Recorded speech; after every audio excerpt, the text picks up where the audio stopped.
Asibuye-ke masiswini ngesintu sakini ngomsombuluko kuya kulwesizi.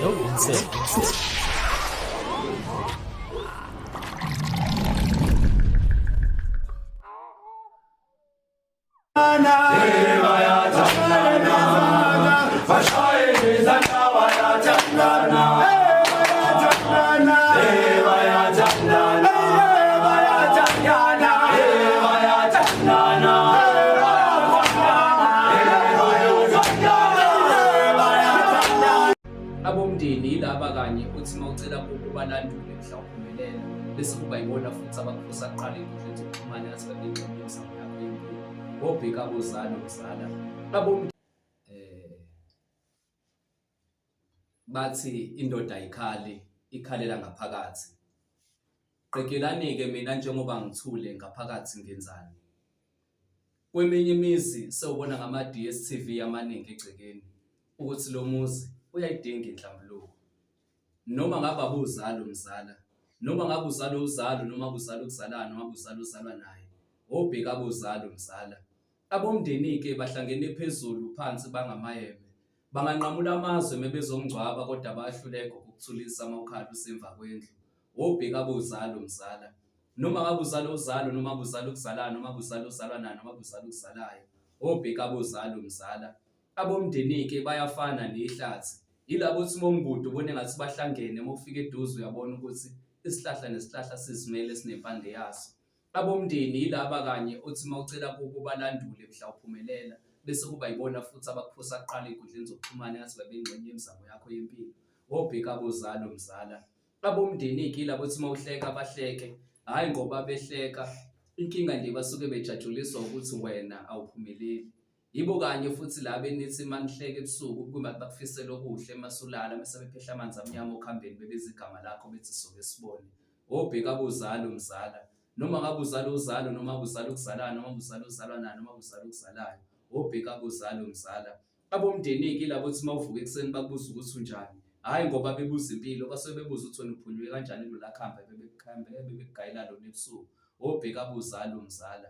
Abomndeni yibo kanye futhi la benithi manihleka kube ngase bakushayela izandla mawenza kahle. Hhayi ngoba beshaya izandla basuke bethintisa lokhu abakufumbethe ukuze mawunyathela ungabusakwazi ukuqhubeka nohambo lakampumelelo.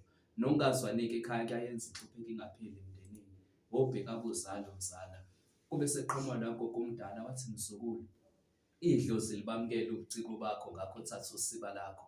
Ibe seyihlala phansi inkondlo ngolukhulu usizi wasukuma usiba lakamndeni enkondlo lathi ngiphethe usiba lesiqenqe ngicebe ngemicabango njengabalobalo. My God, Wathi ushayele ithupha ntapheni.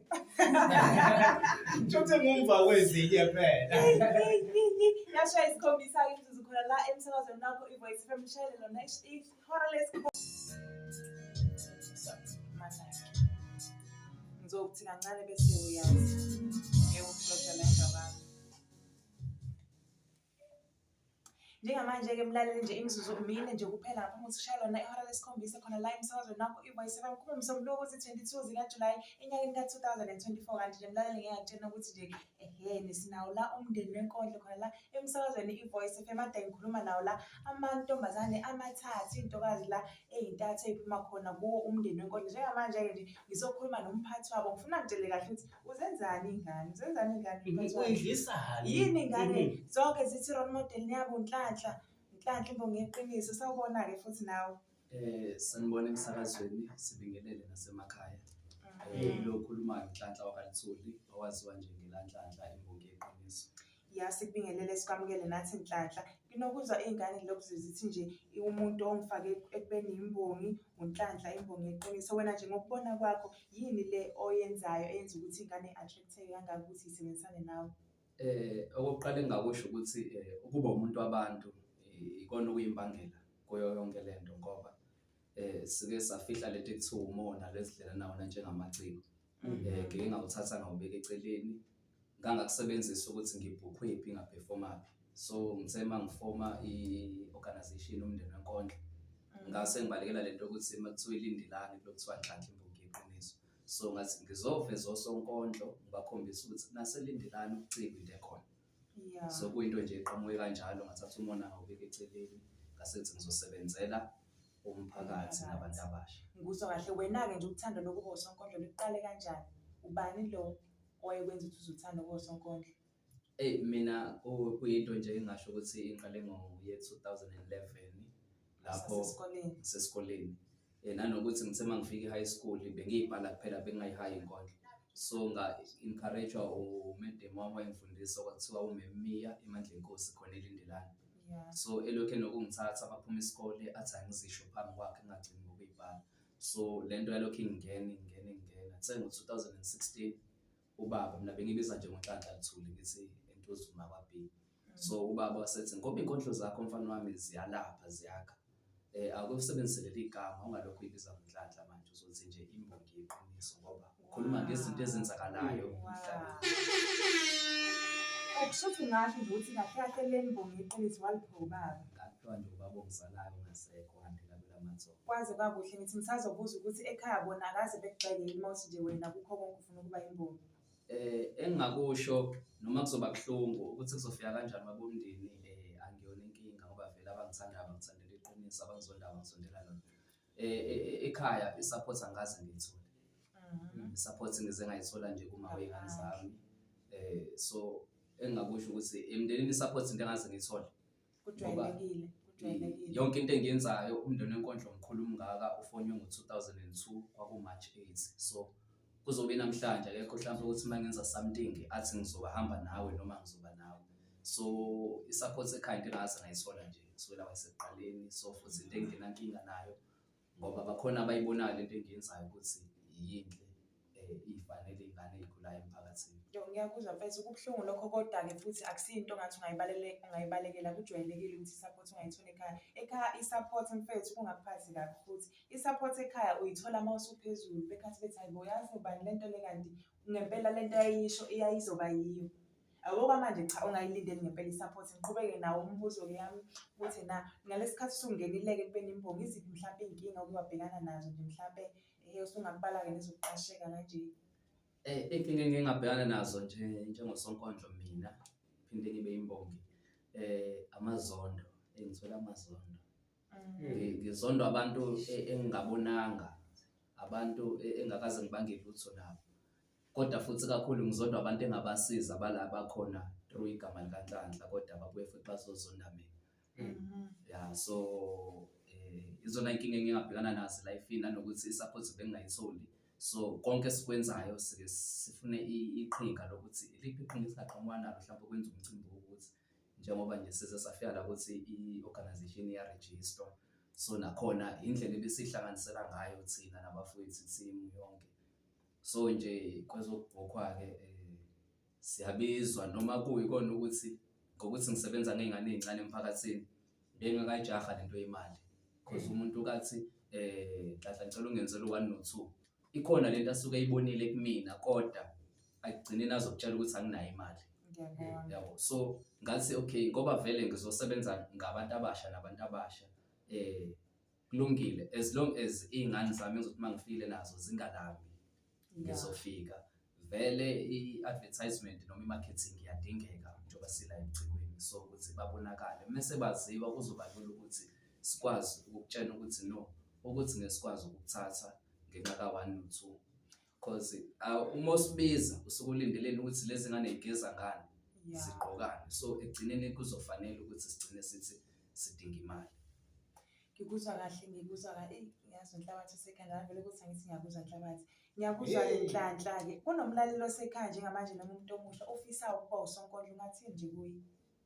Engamtshela kona ukuthi impumelelo asiyazi yafana nokufa. So njoba engekho wazi ukuthi uzofa nini so nasempumeleleni akekho wazi futhi ukuthi uzophumelela ngani. So ebucikweni asingeneni sibthanda ubuciko. Ubuciko uma uzomngenela ngothando ungamngeneli ngenhloso ethize buzokunika lento oyidingayo ekugcineni.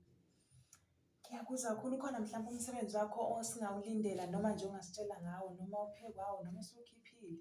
Khona nje uzophuma maduze ubhekene nomndeni ngqo. Yabo, because isikhathi esiningi mina ngibhala ngami uma ngibhala iy'nkondlo. Zimbili iy'ntathu ezothando ey'ningi ezosizi nje kakhulu. Ngiyabona, sicishe ngakukhohlwa. Kunemfanyana lapha engangambona lapha, khona lapha engangibona khona, umfana owangena naye esiteji, omgaganyana nje, ngicabanga ukuthi mhlawumbe ingane yakho. Yebo. Manje khona nakho uyakutrena, awungichazele ngakho ukuthi ukwenze njani ukuthi ikwazi ukukhuluma lento le osuke uthi akuyikhulumi. Anganikiwe isiZulu sithi ligotshwa lisemanzi. So kangibalekela lento ukuthi angifuni aze enze izinto ey'wrong. So kwakungcono ukuthi ngimbambe manje semncane. Ngoba ngithi mangenza ngibona ukuthi uyangibuka, uyangilalela. And ngalesi sikhathi ngisho uthola ukuthi ulalele, ngizothi mase ngithule ngizwe seshe sethi baba ngizwile uthi engilingisela. So ngathi no, angimsebenzise ngoba ecikweni kufanele ube nobuhlakani bakho wedwa. Kufanele wenze okuhlukile ukuze uzohluka. So nami ngathi ake ngihluke ngike ngingene naye. Abalaleli noma ababukeli bazomthanda kakhulu umsebenzi uma ngabe ngizoqhamuka nomuntu osemncane kangaka. Oh, ngiyakuzwa mfethu, mhlawumbe-ke ongafuna ukuxhumana nawe yini ngakuthola kanjani? UNhlanhla uyatholakala ku-TikTok, uNhlanhla Imbongi Yeqiniso. Uyatholakala ku-Facebook, uNhlanhla L omele uluthuli Imbongi. Bese kuthi ku-TikTok futhi sibe ne-page le-group Umndeni Wenkondlo. Usuvalelisa nje umlaleli lakho lokugcina ngci ongamupha nje lona umlaleli okulele njengamanje noma umuntu ofisa ukufana nawe like oyi-role model yakhe wena, ungathini nje kuye lokugcina ngci usuvalelisa? Ngaphambi kokuba ngimvalele ngenkondlo ngizothi nje kuyena angalilahli ithemba, ngoba once walahla ithemba thina sizokucosha sigcwalise kuleli lethu. Sihleka umuco nje. Kunothando engingalazi, kunothando engingakaze ngathola sukela mhla ngifika kulo mhlaba. Sanibonani, kubingelela nayo intandane ngezwe elikhombisa ukwenama-ke kungena ngaphakathi kimi mina ngilimele. Ukuthi vele ubungeke ungibone ukuthi ngihlukumezekile ngokomoya, inhliziyo nomgodo ongagcwe ngoba bengihleka ngisho kungelula. Mina-ke bengikusaba ukukhuluma nani ngoba nina umuntu nimuntu bese kumphendula inhlekisa. Ntombazane, kunento enginakusisayo la ey'nkondlweni zenu. Iy'nkondlo zenu ziyadabukisa noba u-3. Ngiqale kusisi uMandosi omncane ngeza kusisi lo, manje nawe ngiyakuza. Nenza kanjani? Siswami kuya ngezinto ozibukayo nezinto ezenzakalayo oyibonayo emphakathini nasemndenini nabantu abaxoxa nabo. Ukuthi-ke mina ngijwayele ukubhala iy'nkondlo ezimayelana nami, izinto ezenzeka kumina. Yabo, ya, ngakho kugcina sekusiza, angikwazi ukubhala injabulo vele. Ave ningithusa-ke mina ngiyigwala Nkosi. Ngiyigwala ngale ndlela manje yabo mase niyihala izinto zenu ziyangithusa ngempela. Ekubeni ninake-ke nje ukuze nize nifike ekubeni osonkondlo ekhona mhlawumbe izinto eningazenza mhlawumbe igqomu, upiyano, nicule kanjalo. Kwenzakalani? Ukuthi mina ngikholelwa ekuthenini ukuthi inkondlo iyamlapha umuntu futhi iyaphilisa. Nami-ke ngathanda ukuthi cha, ngingawushintsha umphakathi nangabantu indlela abayiyona ngayo inkondlo. Ukuthi ngidlulise umyalezo wami ukuthi lento abayenzayo irongi, lento abayenzayo abaqhubeke nayo futhi iyakwazi ukuthi umuntu imgqugquzele. Ngakhetha yona-ke ngoba nakho ngidlulise usizo emphakathini. Ake ngibuze nje iziphi mhlambe izingqinamba mhlambe oyodibane nazo njengokuba usonkondlo? Ukuzondwa. Ngenacala ukuzondwa, esinye isikhathi ungayitholi i-support, ukhulunywe kabi, yabo, ilo nto nje kanjalo, akukho okuningi. Hayi ngeke ngikuzwa kahle. Sesiyaphetha, ngiyaphela ngithi. Sesiyaphetha. Ake siyaphetha impela manje. Sibonga kakhulu nje. Mhlawumbe-ke abafuna ukukuthola noma abafuna iy'nkondlo zakho bona bakuthinta kanjani? Mhlampe kanjani? Like mhlawumbe ake ngithi ofuna Ukubhukha. ngifuna ukusho njalo Ukubhukha noma ufuna inkondlo yakho nge-straight. Ukuthola kanjani yini? Ofuna ungibhukhe engangithola kuMndeni Wenkondlo, ekhulume ngomphathi wami Imbongi Yeqiniso uNhlanhla. Okay. Yena-ke ukuthi engakhuluma nabo. Ufuna iy'nkondlo zami, ungakwazi ngiyatholakala ucingweni. Nocingo ngicabanga ukuthi umlaleli uzolidinga ekhaya uma ungenankinga. Yebo. 062 062 579 579 85 85 37. 37. Umphindele umlaleli besacinga ipeni. 062 579 579 85 85 37. 37. Konje uthe ubani wena? Ngifuna leli stage name. Mbongikazi Ezothile. Imbongazi Ezothile khona la emsakazweni iVoice FM. Iyona nje le ngikhuluma nawe njengamanje kanti nje imizuzisele iyisihlanu kuphela ngaphambi kokuthi kushaywe lona ihora lesikhombisa khona la emsakazweni iVoice FM. Ungakhohlwa mlaleli ekhaya ukuthi nje sihleli nawo la umndeni wenkondlo yebakithi akasakhalo ntshapheka kanje. How Jesus.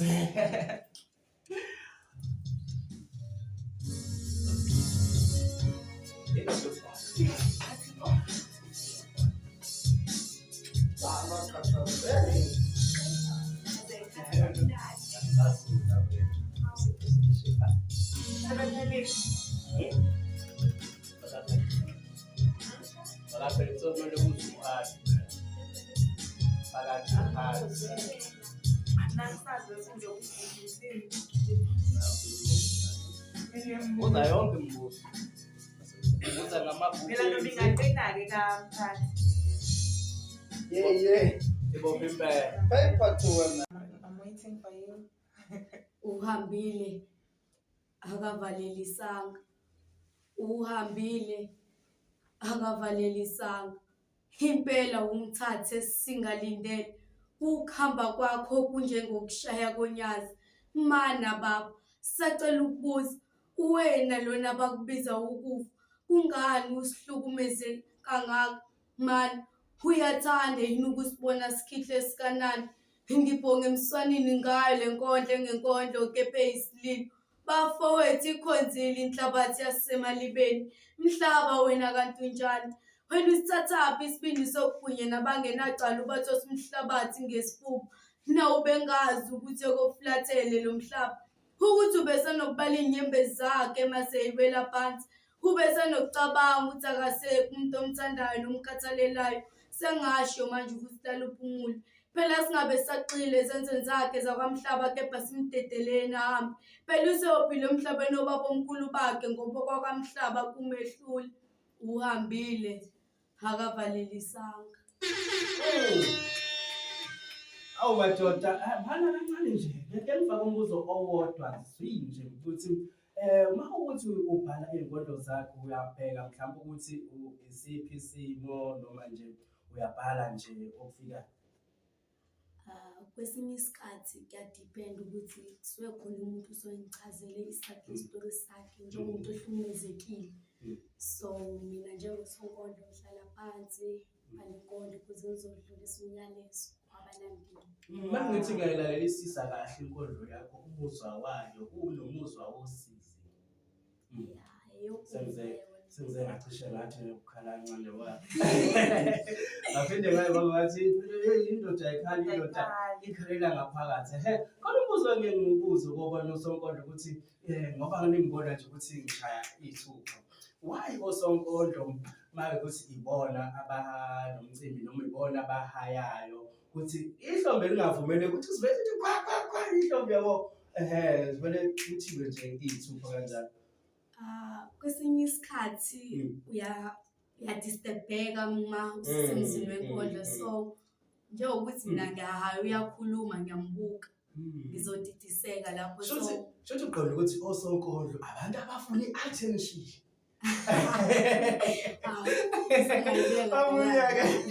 Babuye ngathi kuyena shothi osonkondlo abantu abanovalo ihlombe hawa hambi lonke amagama. So-ke kakhulu kuyintokozo kakhulu ukuthi nasiVoice FM. Cha, lesi siteshi-ke sala ekhaya bakithi ubuciko nje into esidila kakhulu nayo ngoba sinemile ukuthi nisivakashele khona. Siyathemba ukuthi noma-ke sesinemicimbi-ke ethile. So kwazi ukuthi bakithi simthole futhi ngoba esikufisayo ukuthi ngisho ngabe kuthiwa kunemsebenzi eniyirehezayo mhlawumbe eniyikhiphayo nikwazi ukuzoyi-introduce la nisitshele nokuthi mhlawumbe bayokuthi nani khona enifuna ukuphusha engxenye nathi nafuna ukuthi sinifakele isandla bakithi. Ningakwazi ukuthi nixhumane nathi njengabantu abadila nalo lento le. Lana ekhaya-ke sikakhulukazi ekuthenini sikhulisane kakhulu bakithi. Shuthi nje kahle nje nina senitholi elinye lamakhaya.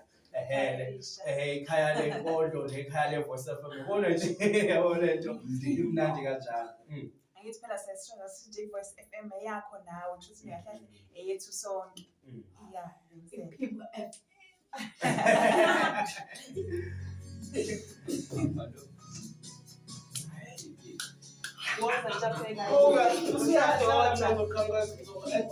Awuzoqala phela.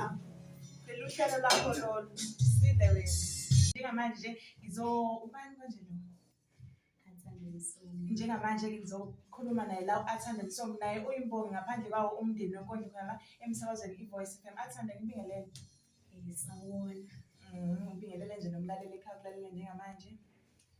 Sawona umlaleli ekhaya. Njani? Yaphila? Okay, sithemba ukuthi bayaphila ngabaleli ekhaya. Athande wena okay igama lakho nje lo Sonkondlo lona ubani igama lakho ongakwazi okwazi ngele nkondlo igama ongakwazi ngele athanda ubani igama lakho. Nginkosazana ezimbongi. Inkosazana ezimbongi ngaphandle kwawo ngaphansi kwawo umndeni wenkondlo ngithi. Uthando lokuphosa Ngana 10 years. wow ufunda kuphi esikoleni? Imandla kaZulu primary school. Wena nje manje akazi nje wacanga uyoba noSonkondlo nje. Awusahaleli ngisho uthisha uhaleli kuwo Sonkondlo. Ubani lo wegqugquzela ngakuthi uwo Sonkondlo? Uma wami. Uma wakho Sonkondlo naye. Wena. Wow, that's nice. Yasho leyo nto. Yeah, athandeke lenkhuluma naye uthi nje begqugquzela uma wakhe kusho nje uma wakhe ube role model yakhe ukuthi naye azagcine ngoSonkondlo. Athande umuphi mhlawumbe uSonkondlo ofisa ukuthi ngelinye ilanga usebenzisane naye labo Sonkondlo sebedumile. Noma oyibona usebenzisana naye ngokuhamba kwesikhathi. uKwazicele. Wow. That's nice. Okay, uyafisa ukusebenzisana noKwazicele. Imuphi-ke mhlawumbe engathi nje omunye wezimbongo osuka sebenzisana naye before? Ubani oke wasebenzisana naye? Imbongi yeqiniso. Imbongikazi ezothile, uMandosi Mbongi, uKamdlani. Shuthi baningi kakhulu. Ngiyabuza-ke mama, ikhona inkondlo ngasithi nje uyona kancane. Hayi. Ikhona. Hawu Jesus.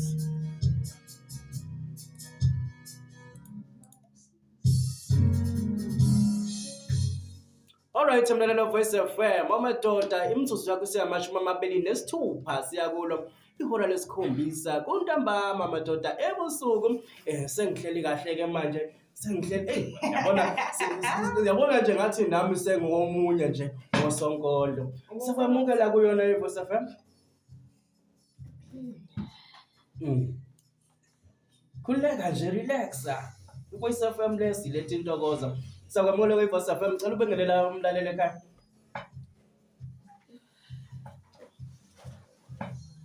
Unovalo kancane. Umlaleli osekhaya besimtshela namhlanje ukuthi nje kuzoba khona la umndeni wenkondlo khona la emsakazweni iVoice FM. Njengamanje nje bafikile bagalelekile khona la emsakazweni sisithathileke nje intombazanyana la bathi uMandosi bathi uMandosi usekhona njengamanje uzobingelela nje emsakazweni. Mandosi sawubona. Yebo. Ubingelela umlaleli ekhaya okulalele njengamanje. Sanibona balaleli emakhaya. Yebo. Mandosi bamaZulu sikungacela. Ngihlalele indlela impuzuma kaBhili. Yeah, uMandosi-ke uyayichaza-ke la ukuthi uhlala khona eNtuzuma kaBhili khona la emsakazweni iVoice FM. UnguSonkondlo angithi Mandosi. Yebo. Uma unguSonkondlo uthando lokuba uSonkondlo luqale nini? Asuka kana Cela uphakamise izwi kancane mama. kana ethe. uthando lokuba usonkondlo lokuqala una-80s ubusekhaya noma ukhona bekugqugquzela ngokuthi ube usonkondlo? Uma abanye benza nami uyathanda. Ubani lo wambona kangaka wachaza? uNhlanhla Mbonga eqiniso futhi singasho nje ukuthi uNhlanhla iyona role model yakho. Kahle kahle. Kwaze kwakuhle lokho. Okay, ngoba ususonkondlo-ke mhlawumbe zingaki ingoma esingathi usuke wayikhipha noma ophekwazo njengamanje? Amini inkondlo sengithi imbongi.